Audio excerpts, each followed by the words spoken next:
오늘은 가짜 믿음, 진짜 믿음이라는 제목으로 말씀을 전하고자 합니다. 가짜 믿음, 진짜 믿음.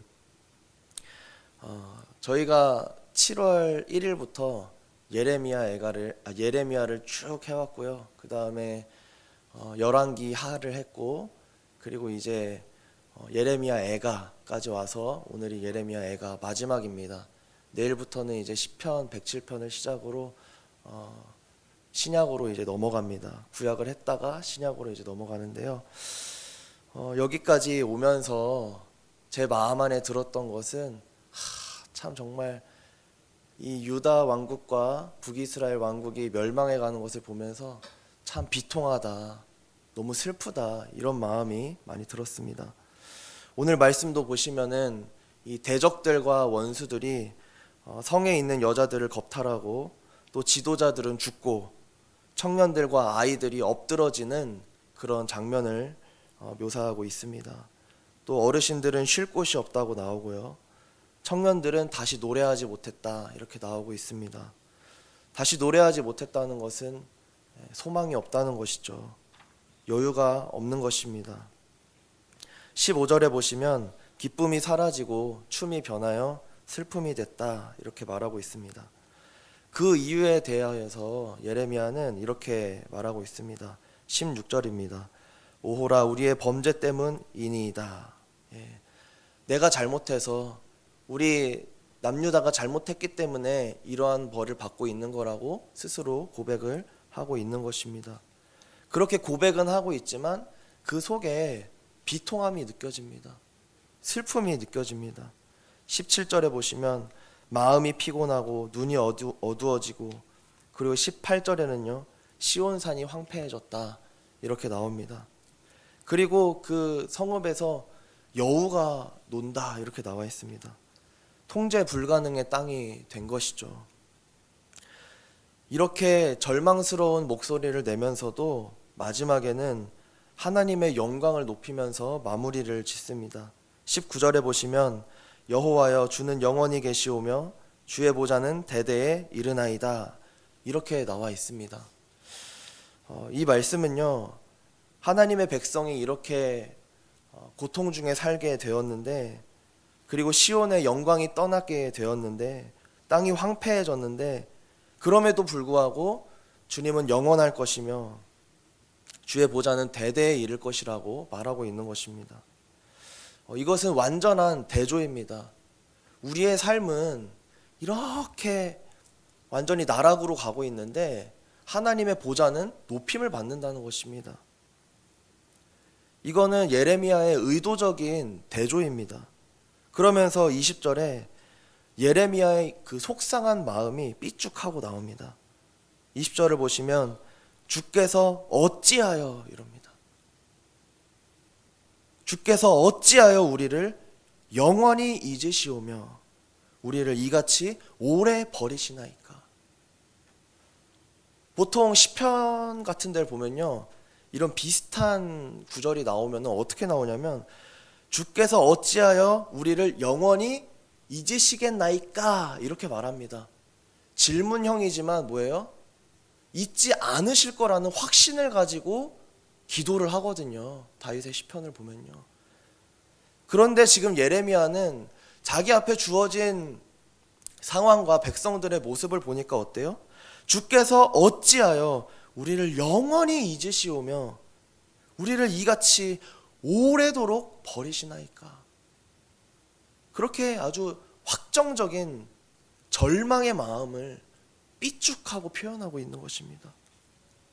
그러니까 예레미야의 속마음을 정리하면 이건 거죠. 하나님, 저의 잘못 때문인 건 알겠습니다. 저의 잘못 때문이고 저의 죄악이고, 우리 남유다가 우상 숭배를 했고 하나님을 따르지 아니하였고 산당에 있는 우상을 숭배하였고 여호와 신앙을 지키지 못했기 때문에 이렇게 치시는 건 알겠습니다. 그런데 왜 이렇게 오랫동안 화내세요? 왜 이렇게 오랫동안 진노하세요? 이제 좀 멈추시면 안 되겠습니까? 이런 마음이 지금 담겨 있는 것입니다.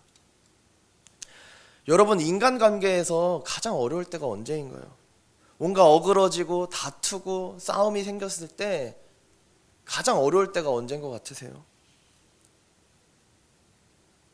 저는 그건 것 같아요.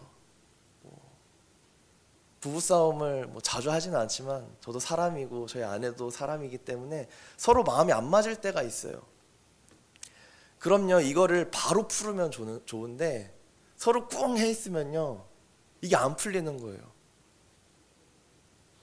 이게 점점 길어지면 어때요? 마음이 막 답답해요.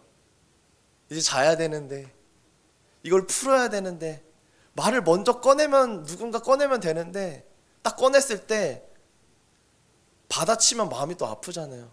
그러면서 쉽사리 말을 꺼내지 못하고 그렇게 되는 것이죠. 가정 상담 전문가들이 뭐라고 하냐면요, 부부싸움을 하면은 하루를 넘기지 말라고 그런 말씀들을 하시더라고요. 하루를 넘기면 점점 힘들어진다는 거예요. 처음에는 별거 아닌 걸로 싸웠는데 이제는 뭐 때문에 그랬는지 기억 안 나고 틀어진 것 때문에 마음이 힘들어지시는 거죠. 기간이 길어지면 길어질수록 갈등의 골이 깊어지는 것입니다. 다투고 싸웠을 때 바로 풀면 좋아요. 그런데 그 기간이 길어지면 어때요? 너무 힘든 거예요. 지금 마치 예레미야가 하나님과 그런 관계에 있는 것입니다. 하나님 도대체 언제 풀어주실 거예요? 하나님 도대체 언제 용서해 주실 거예요? 하나님 도대체 이 시온산의 영광을 언제 회복해 주실 거예요? 그런 마음으로 답답해가지고 지금 고백하고 있는 것입니다. 사실 예레미야에게는 너무나 가혹한 하나님의 진노였어요. 왜냐면요, 예레미야 이전 선지자들과 그전 이스라엘 역사들을 보면 어떻습니까? 사사기 때부터 어때요? 이 하향 나선 곡선이라고 이야기하거든요. 점점 내려갈수록 이스라엘 죄악이 커집니다. 역사가 진행될수록. 그렇지만 그럼에도 불구하고 하나님께서는 자기의 백성이 부르짖으면 즉시 응답하시고 사사들을 보내주셨어요. 그들을 구원하셨어요. 그리고 사사가 살아있는 동안 그들이 하나님을 잘 섬겼고요. 그리고 사사가 죽었을 때 다시 범죄하고 하나님께서 그들을 치시고 다시 하나님을 찾고 부르짖을 때 곧바로 사사를 보내주셨어요. 그것이 계속해서 반복되었기 때문에 이스라엘에게는요, 남유다에게는 우리가 부르짖었을 때 하나님을 응답하신다라는 경험적 확신이 있었어요. 근데 예레미야는 지금 그거를 경험하지 못하는 거예요. 얼마나 답답할까요, 지금. 그러니까 이렇게 부르짖고 있는 것입니다. 여러분, 그 기다림이 얼마나 힘들었을지 상상이 가시나요?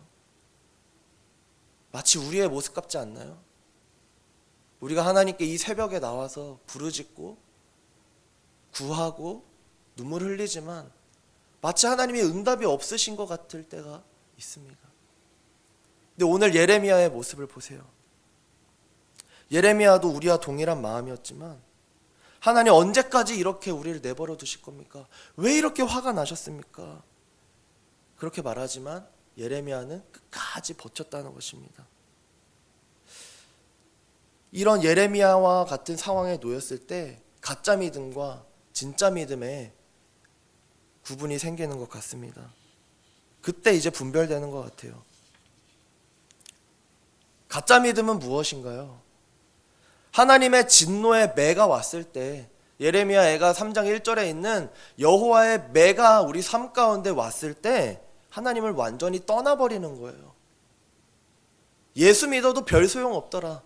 예수 믿어도 재앙을 피할 수 없더라. 예수 믿어도 가난해지더라. 예수 믿어도 아프더라. 그러면서 떠나버리는 것이죠. 그게 가짜 믿음입니다. 진짜 믿음은 무엇인가요? 하나님의 진노의 매가 내 삶 가운데 임했을 때 똑같아요. 원망하고 불평합니다. 실망합니다. 넘어집니다. 눈물 흘립니다. 그렇지만 분명한 차이점은 뭐냐면 절대로 하나님 떠나지 않는다는 거예요.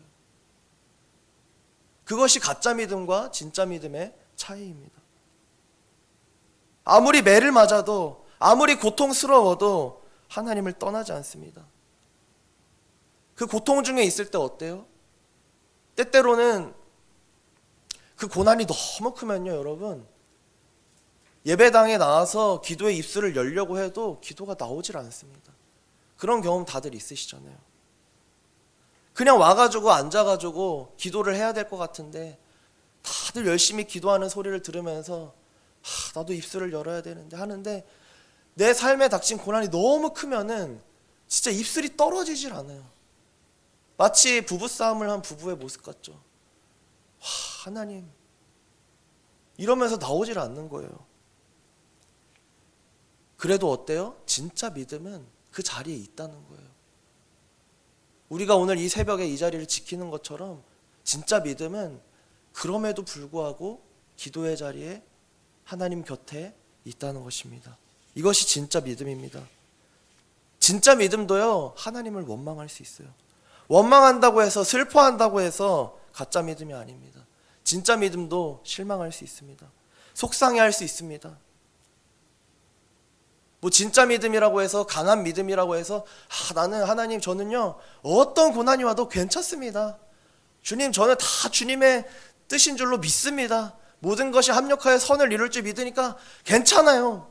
이런 사람은요 아무도 없습니다. 정상적인 거예요. 속상해하는 거예요. 그러므로 우리는 무엇을 기억해야 하는가?